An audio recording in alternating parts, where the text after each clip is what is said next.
gentlemen, the next president of the United States, Donald Trump. Thank you very much, everybody. Welcome to a Going Underground US election special. With me is award-winning journalist and filmmaker John Pilger. John, surprised? No. I think the only people who are surprised are those who enabled it to happen. And I'm speaking about mainly what I would call in the United States a liberal class. To a certain degree in this country, a liberal class. They told us that only the status quo, only a corrupt, warmongering status quo will be acceptable to the majority. Their surprise will have their hyperventilating and their frustration and their frenzied reaction to this for a long time. They've created Trump. They've created Trump in the same way they created Blair. In the same way that others, like these people, like the kind of populist that Trump is, in the United States, they corrupted a voting system within the Democratic Party that ensured that another populist, Bernie Sanders, I don't think really he would have beaten Trump, but he was a populist, but instead the corrupt candidate, the embodiment of the status quo that has declared the whole world a battlefield, was the candidate of sanity, the candidate for women. This grotesque campaigning for a candidate for a person who represented great rapacious power has been probably the most eye-opening side to this. I don't think Trump was coming. You could see him coming a mile off, or a Trump. But before we move to Trump, just remind us, you mentioned rapacious power there, of quite how the rest of the world, particularly the global south, views Hillary Clinton like some sort of embodiment of evil. Why? I don't know why they view her as the embodiment of evil. I mean, she is clearly the embodiment of a corrupt system. She is the embodiment of a very dangerous warmongering system that has declared the world a place where it can go to war wherever it likes, where it can bomb agricultural communities in Yemen, where half the children are malnourished, where it can do what it likes in Syria, do what it likes in Iraq. I think most of humanity regards that kind of behavior from the allegedly most powerful country in the world as abhorrent. And she is has been the embodiment of that. Now, whether Trump will be is an open question. He says he's anti-establishment, but of course he'll come with his own establishment. He's anti their establishment. I don't believe for a moment that he's anti the wider establishment of the United States. Indeed, he's a product of it. But, you know, the shock surprise is the same as the Brexit vote. A kind of, how dare these people vent their frustrations at the ballot box?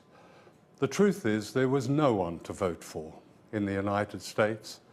There was perhaps Sanders earlier on, but he was a kind of a minority populist candidate with a large following, yes. But the system threw up those who could afford it. Trump had his own money. Clinton was backed by the Democratic Party. Clinton was backed by the arms company. She was the only candidate that among her financial backers included all but one of the 10 leading arms manufacturers in the world. People, for all kinds of reasons, don't like this. Mainly, the main reason is what has happened to their lives. The way a corrupt banking system has destroyed their lives, has destroyed jobs, destroyed whole cities and towns, the towns that the Democratic Party once claimed to represent. That's what they don't like, and that's why they voted for Trump. I would have thought they would have voted for a Trump. He articulated it very well. There's no question about that.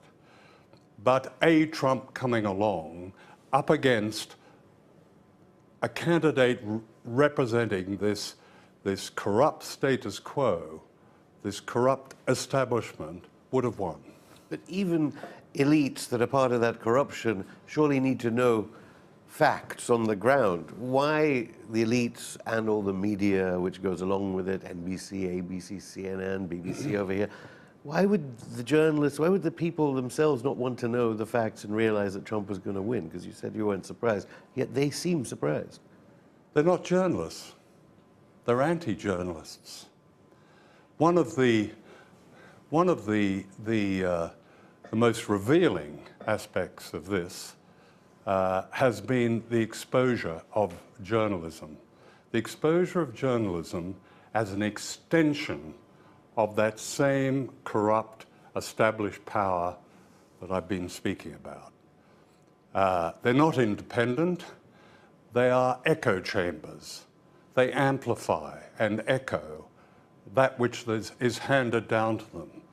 Look, and the worst, of course, the greatest echoes are the so-called enlightened, respectable liberal press. The New York Times has become a kind of Cold War propaganda sheet with all the nonsense about Russia interfering in this campaign. The Guardian has given up. Yesterday, we had in The Guardian an article called The Hall of Shame by Jonathan Friedland, in which he pointed the finger at a truth teller like Julian Assange, as if he would be to blame if Hillary Clinton, this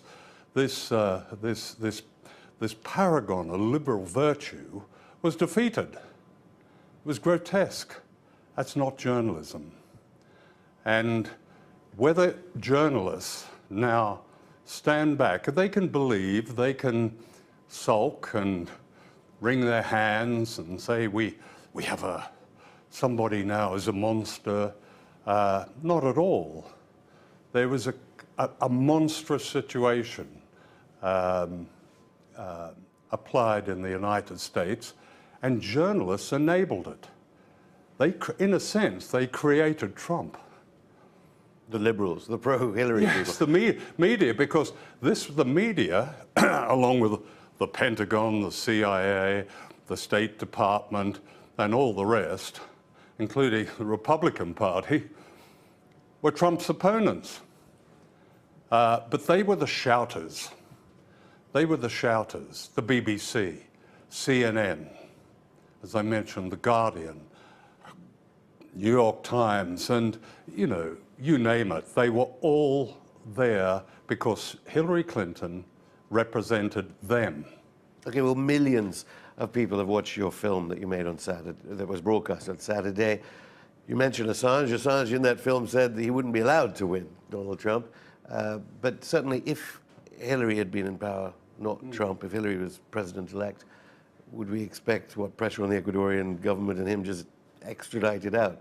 Is there more hope for him? I don't know. I don't know the answer to that. I'm not a futurist. I can't predict. Trump could turn out pretty much the same. But he's been extolling the virtue of Trump, no one really listened to Trump's narrative, as it were.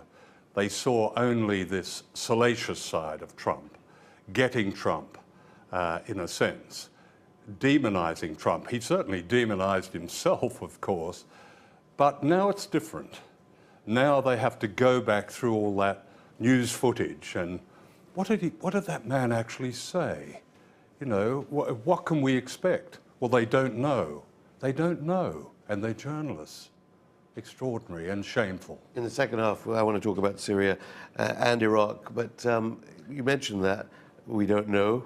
They don't know. Henry Kissinger, very closely allied to the Clinton campaign. So Jeremy Greenstock was on this show, the Britain's ambassador to the UN, on the other day, and he said, when I was saying Kissinger, Negroponte, Armitage, they're associated with death squads and mass killing, and you're talking at the UN with them like they're important people to know and to get advice from. And he went, you know, they have experience. So experience of killing people, experience of bankrupting people, experience of starting wars, experience of turning the world into a battleground since 9/11, experience of producing true extremism, these so-called neoconservatives.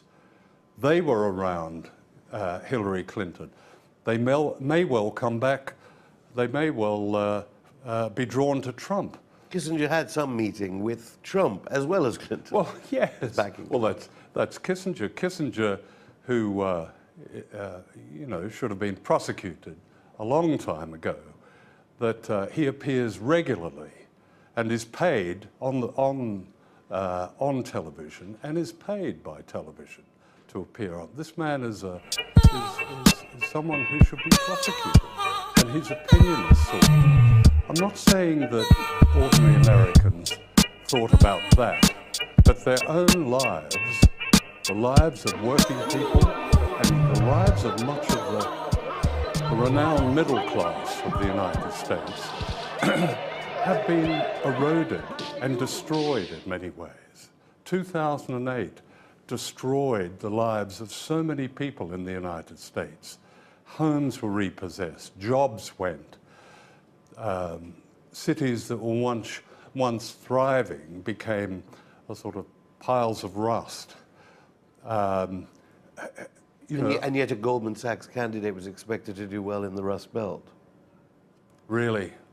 Well, there's always farce and satire. I mean, the whole thing feels like satire. Certainly the reporting and the misrepresentation of this political year has been a kind of black satire, in a sense, you know? And it's something that we in the media really have to come to terms with. I'm not sure we will. The media played a major role in beating drums for the invasion of a country, Iraq, in which probably 1 million people were killed.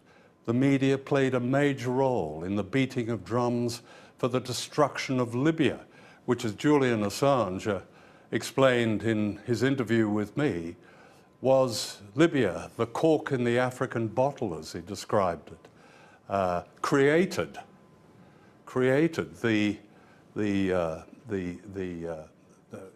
migrant, so-called migrant refugee crisis, much of it of coming from Africa into the Europe. Okay, John, we're going to have more on foreign policy in part 2. Thanks for now. Join us after the break. Welcome back. You're watching a Going Underground US election special. With me is award-winning filmmaker and journalist John Pilger. John, before the break, we were talking about Iraq and Libya. Do you think Trump's denunciations of foreign warmongering in the campaign mean that there are signs of hope when it comes to US intervention? Look, I don't know. They could be seen as signs of hope. If we class Trump as the isolationist, which plays a very significant role in American history, that he draws back, America first. That was the movement. I think he draws from that well, and that means leaving the world be, to a certain degree, for a while. I'm not sure about that. The United States is not run by a president. It's run by a massive national security machine. There's no doubt certain presidents have had very considerable influence, particularly one like Trump, who now has a Republican Senate and House, although a lot of those Republicans were his enemies. So it's a new path to tread. But you know, what has struck me is the silence of those with the facility, with the privilege of being able to analyze and and help us understand, to make sense of this extraordinary American year leading up to this extraordinary result. The silence of, particularly of media, and particularly of the so-called liberal class, who have enabled so much of this. Their silence about, first of all, about Iraq, their silence about Libya. More than silence, their collusion with those dreadful events that are so described in Clinton's emails. You know, I think the emails that WikiLeaks published, that Assange spoke about the other day, really exemplify the very corruption. When you have the campaign manager for a candidate for president of the United States is an officially registered agent of Saudi Arabia, and that Saudi Arabia and Qatar are funding the Clinton Foundation, and Clinton, as Secretary of State, is approving arms sales, including the biggest arms sales in history, to Saudi Arabia and Qatar. And of course, in your interview, Assange used the emails to say that Yes. Clinton knew that, according to Clinton, those governments are funding ISIS. Well, there it was. Clinton said, we know, and Clinton had known all along. I mean, that's a fact. It's in her own words. She knew that Saudi Arabia, which, as we understand, supplied the nationals for 9/11. Saudi Arabia, which is almost the enemy of humanity in its policies, particularly in the Middle East. There it is, trying to destroy poor, impoverished little Yemen at the moment. These are the friends. These are the friends of the Democratic candidate for president. Is it any wonder that she was beaten? We do ask the Saudi ambassador on this show and for comment. We don't get very much. You mentioned the security apparatus that is there, whoever is president.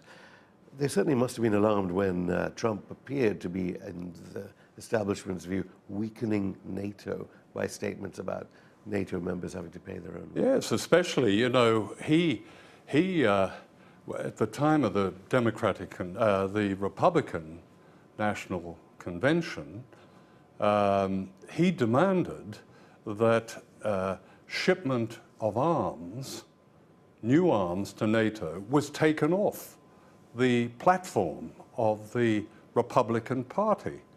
So all kinds of bells must have rung. That's why the CIA so unusually came out against him. That's why the State Department, all those so-called diplomats and others, signed a long letter. That's why the Pentagon did the same thing. He wasn't doing as he was told, in a sense.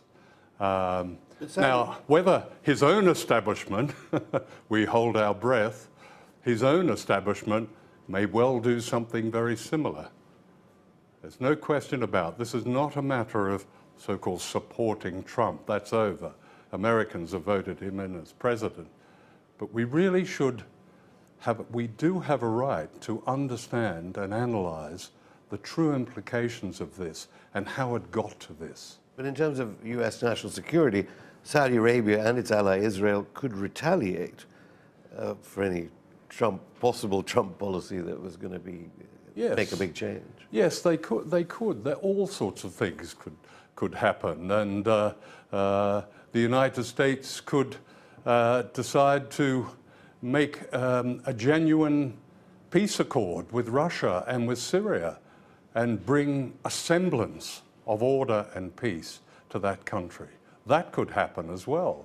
I mean, as the Times in London this week published a story that it seemed to come from official sources that said that NATO was bringing in hundreds of thousands of troops into its right up against the western borders of Russia, Estonia, Poland, and that British troops. and British troops Hundreds. as well. British troops as well. This provocation comes on top of the most venal propaganda that got underway with Ukraine, inverting the truth about a US-managed coup in Ukraine into a Russian invasion. I mean, that's quite an achievement. But in a sense, it worked because it laid the ground for this NATO build-up, the biggest since the Second World War. NATO build-up right on the borders of Russia, exactly where, in 1941, in Operation Barbarossa, Hitler's invasion poured into the Soviet Union. I mean, what greater provocation is there? What recklessness? Now, I don't know what Trump will do about this. He may well go along with it. He likes the Pentagon, he likes the military, he said all that. I mean, literally in the past 24 hours, while all the election news has been out, the EU has sanctioned Crimea and has said we're going to heap many more sanctions on Crimea. Presumably a president elected would have ramped up sanctions against Russia. Something like 40% of the world, in one way or another, is under American sanctions. The EU usually follow on. The EU is not an independent collection of nations. By and large, it follows the United States. Sanctions impose themselves on countries all over the world, destroying life. We'd have infamously, destroying life in Iraq, killing, according to UNICEF, 500,000 infants under the age of 5 between 1991 and 2003. Sanctions led by the United States and Britain. Okay, I have to mention our interview with Jeremy Greenstock again, the British ambassador to the UN. When I said, why isn't this figure that you just mentioned in his new book, he said, well, that was Saddam Hussein's fault, not the British government's. Yes, of course it was Saddam Hussein's fault. It's always somebody else's fault. That the bombing and the dismantling of Yugoslavia was entirely Milosevic's fault. It had absolutely nothing to do with Blair's and Clinton's bombing and destruction of so much of that rather fragile federated country. It had absolutely nothing to do with Madeleine Albright in her, when she was then Secretary of State, of deceiving Milosevic and telling him that unless he agreed to the military occupation of his country, then indeed he would be bombed. Madeleine Albright, of course, was Hillary Clinton's, one of Hillary Clinton's most fervent supporters. Of course, it has everything to do with these people. It has everything to do with this imposition of great power around the world. That's the issue. Around the world and in ordinary people's lives, we live in Britain with the imposition of an extreme ideology, with this awful name, neoliberalism. Or, you know, they hauled a perfectly good word out of the dictionary, austerity, and now that's part of the ideology. All of it unnecessary in this rich country. The imposition of power on people's lives is the issue today. And in whatever form it's taken, that's what Americans, the majority of Americans, took to the ballot box with them. And now I know you've been working on a new film about the ramping up of US tensions with the superpower of this century, as it were, China. Yeah. What advice, if you were an appointee in a Trump cabinet or at the State Department, would you say? Please. You never know. No one seems Please. to know. Would you give him about how to change and transform US policy vis-a-vis China? I wouldn't know where to start. I wouldn't know where to start, is the policy how dangerous this is. We have on two fronts We have in the Northern Hemisphere, up against the border of Russia, the greatest build-up of US-led NATO forces since World War II. In Asia and the Pacific, we have the greatest build-up of US naval forces since World War II, aimed at China. We have something like 800 or 900 US bases around the world, on every continent, 400 of them encircling China. Many more, I think, I haven't counted lately because they keep cropping up encircling Russia.